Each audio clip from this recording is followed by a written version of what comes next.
Peaceful day, everybody. Welcome, sorcerer, to how to make your own magic words for your spells and rituals, or even just your everyday language, your everyday speaking.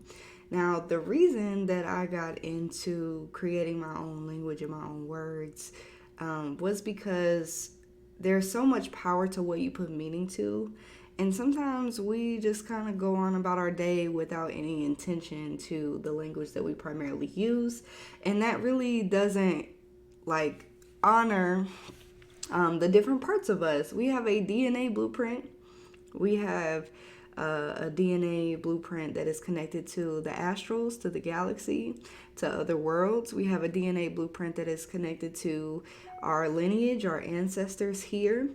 And there is so much that we can do to honor these different aspects of ourselves, or even lifetimes that we have experienced with other languages and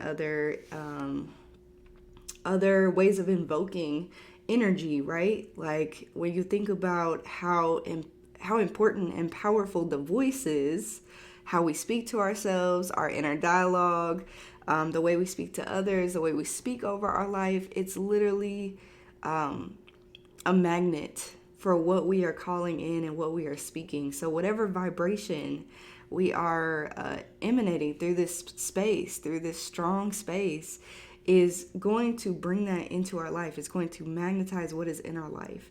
So if you're constantly saying, I'm doing bad, why is nothing ever working for me? Then yeah, nothing is working for you, right? Nothing is working for you. If you're saying, everything is working in my favor, the universe loves spoiling me, everything is just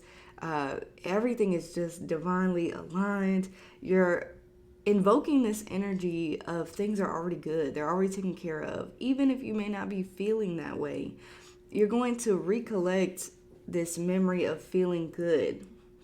And it may take some practice, but magic words are one way that we can enchant our life by the things that we speak. And it makes it fun. And I feel like it really caters to the inner child, because how many of us used to make up words whenever we were a kid? Okay? I definitely have been that person. I've always been very magical.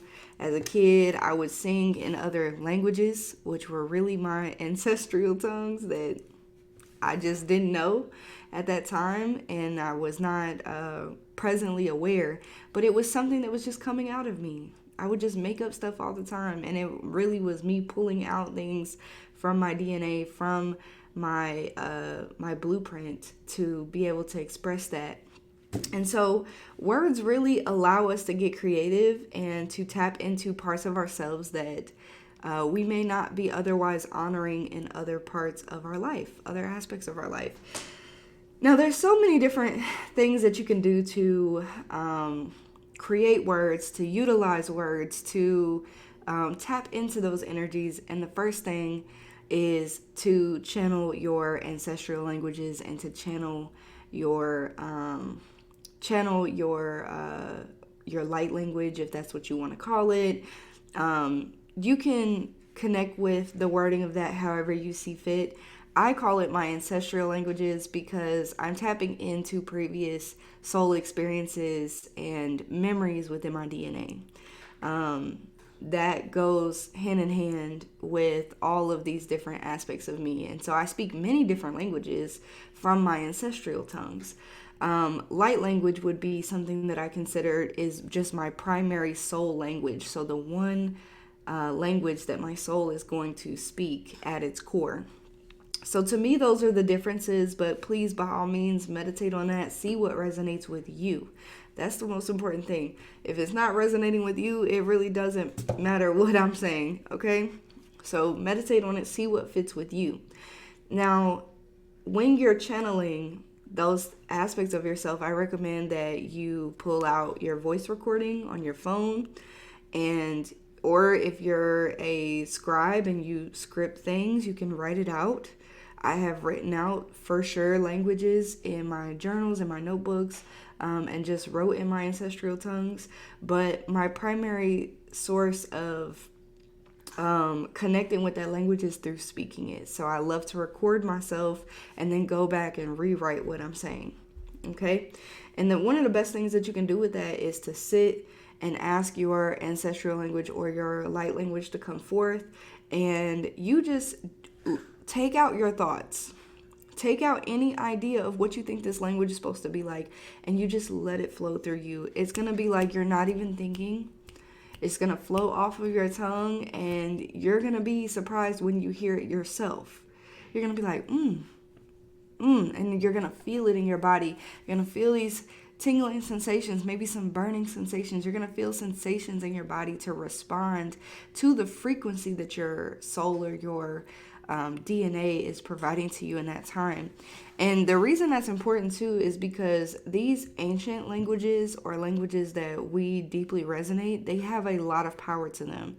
They have been sitting and accumulating intention and experience over many eons, And so what that means is that whenever you speak it, it has a certain frequency. That's why when I do channelings and I'm speaking my ancestral tongue, that frequency is doing something to shift the DNA. It's doing something to heal whatever we're working on. It's doing something to create realization patterns and awareness.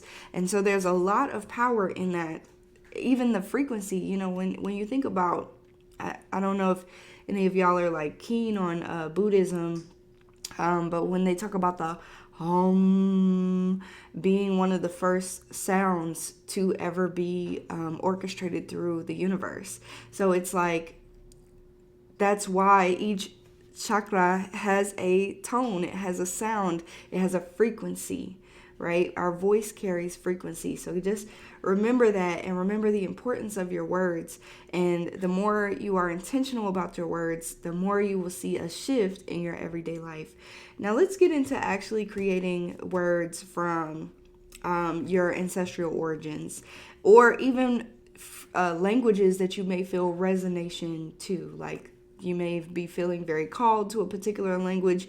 You don't know why, okay? It doesn't matter if you know why or not. If you're feeling drawn to that, lean into it, trust it, be curious about it, right? And creating magic words in that language that you feel connected or drawn to can really help you to connect the dots of why you feel drawn to that, right? So what I decided to do is create, let's share the screen here. I decided to create these words, or these phrases, for us to tap in and kind of get an idea of what we are utilizing this for. And one of the main things here is you can use rituals and spells for anything, right? So one of the things that for this example is find me. So say you're looking for your keys. You're looking for your keys and you can't find them. You want your keys to find you, right? So you may pull out different origins. Say that you find you feel very called to Yoruba and Greek. So this is for our example. So we're going to kind of mesh these words together at the root, find me, with these two origins to create a phrase that you can say when you want something to find you. All right. And you're going to basically enchant this intention and call it forth. Now, this also works really great if you have ancestors in these regions, or these are languages that may be deeply connected to your roots. But even if it's not, again, if you feel connected to these languages for a reason, trust that. All right. So me in Yoruba is Emi. So I wrote that down here. Got my handy dandy notebook. It's going to be Emi. Now, here we're going to go to Greek. And we're going to look up find, which is, you can look up here if you don't know how to read this. Evrima. Evrima. Evrima is how you say this word. So we have Evrima Emi, which is find me in Greek and Yoruba. So what I like to do is, if I like that sequence on its own, I might just keep that. Evrima Emi. And I just speak it with conviction. and I allow the universe to do its thing, or I allow my keys to find me, right? Or you can add in some different, some different notions here. You can add words in between that. You can kind of bring something together you can reword how you're doing it. So you could say, Emi evrima, which is me find. You can kind of bring it together like that. Or you could say, Evrima la emi. Evrima tueke emi. Whatever you feel is coming off of the tongue. I don't know what tueke means automatically, but if I sit with Spirit and ask, Spirit will probably kind of fill in the dots for me. There is a lot of magic in allowing your soul to speak for you. So in these creative moments, let your creativity shine, okay? Let it shine, let it move for you, let it work for you. But this is a great way that we can incorporate ancestral roots or things that we feel drawn to. And so let me go ahead and go into another one here. So this is for a womb reset or a womb cleansing. It could be a womb being born again. Okay, this could have a lot of different meanings. But if you're thinking about terms in the term of, I want my womb to have a new life. I want my womb to have a new life, okay? So Latin is a very base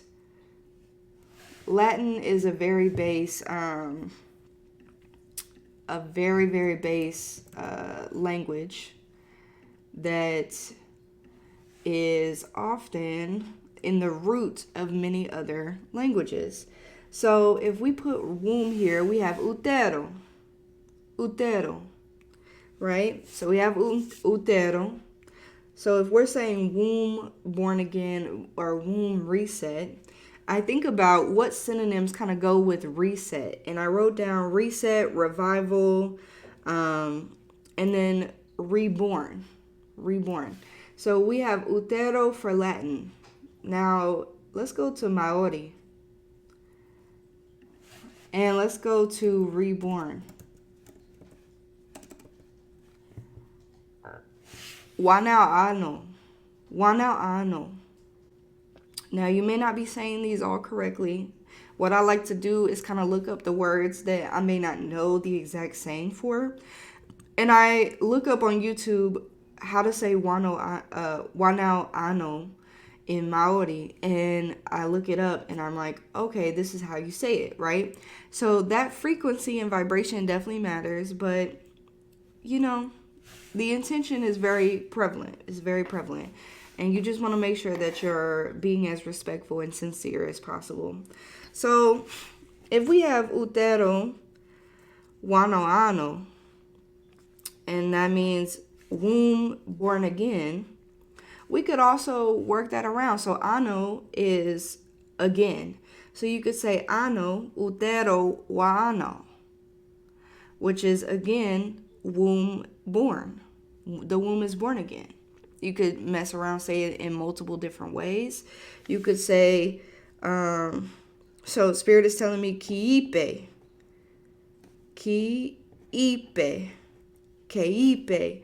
utero, waano, wa now ano. So I would say that as my phrase. And I would, of course, sit with Spirit and say, what does kiipe mean? So because I work in the realm of languages so frequently,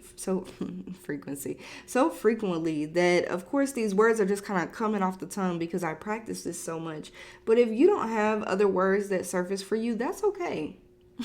You don't have to make this hard. You could just literally say utero, wanao ano. You could say it that simple. Now, this can also mean not just your womb is being reborn again and cleansed and removed, but this could also be that womb is snatching back. Okay, so snap back is removing any energy that is not present, that was not present at birth or not present at the most cleansed and purest state of the womb. So you could set this intention and use it in different types of rituals. You could just say it over your womb when you are placing your hands and doing healing over your womb. You could do this. You could do this. Let me remove this from here. You could do this while you are doing a womb ritual and you're opening up space for a baby to be born, or fertility, wanting to increase fertility. You could make these words do whatever it does. Okay? So there is, once again, a lot of creativity that happens here. Do not overthink this process. Be very intentional, because your words and the frequency of your words matters. Okay, so this is how something fun that you can incorporate in your rituals. Sometimes I write out entire phrases and mantras and chants, and that's all I say during my rituals. And it definitely, the intention and the frequency of what I'm saying reaches what I'm doing, hands down. Okay, so that is how to create magic words for your rituals and spells. If you have any questions about this, reach out to me and tap in to your inner voice, tap into your channeling ability. Listen. If you hear spirit, listen. If you're seeing spirit and you're seeing words pop up in your head, trust it. Okay, if you're just randomly singing words, trust it, write it down, record it, whatever it may be, because the voice is so powerful and it brings you so many creative outlets to enhance the magic that you're doing on your everyday basis. Okay, I love you, the divine loves you, and I'll see you next time.